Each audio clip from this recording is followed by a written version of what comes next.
Okay, what we're going to do here is remove the belt cover on this K-style pump air compressor and tension the belt assembly.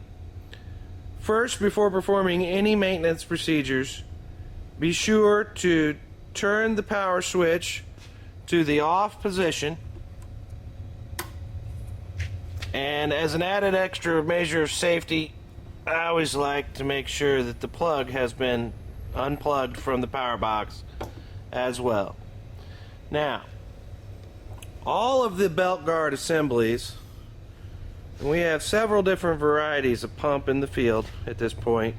We have 2-cylinder K-pump designs, we have 4-cylinder G-pump designs on a variety of tank set configurations in both wheelbarrow, 17-gallon portable, 17-gallon stationary, and there's also now some 30-gallon stationary machines in the field.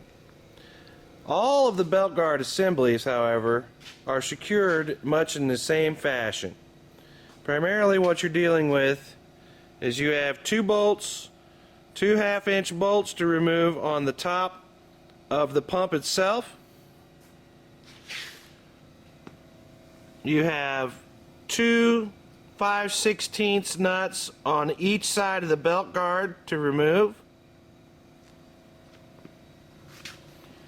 You have 2 5/16 bolts on the back of the belt guard to remove.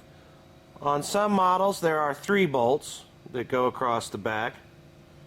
And as well, you have inside, located inside the belt guard assembly, you can see here, there are some Phillips head screws and washer assemblies in 3 locations across the back of the inside of the belt guard.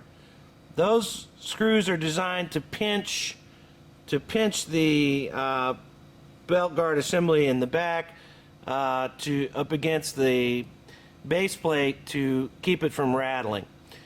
You may need to use a screwdriver to loosen those bolts to get the belt guard to come free. So, we'll need some tools to do this job. And here we're just going to use a 1/2-inch wrench, a 5/16 inch end wrench, and then we're going to use a Phillips head screwdriver. So here we go.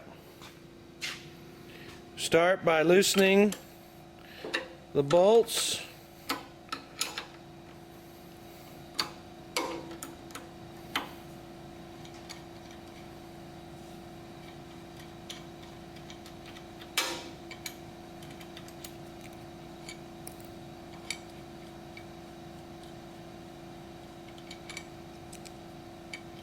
Remove the 1/2-inch bolts and set them aside.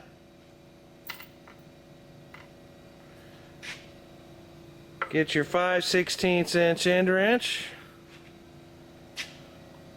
This one's of a ratcheting style, which makes things a little easier.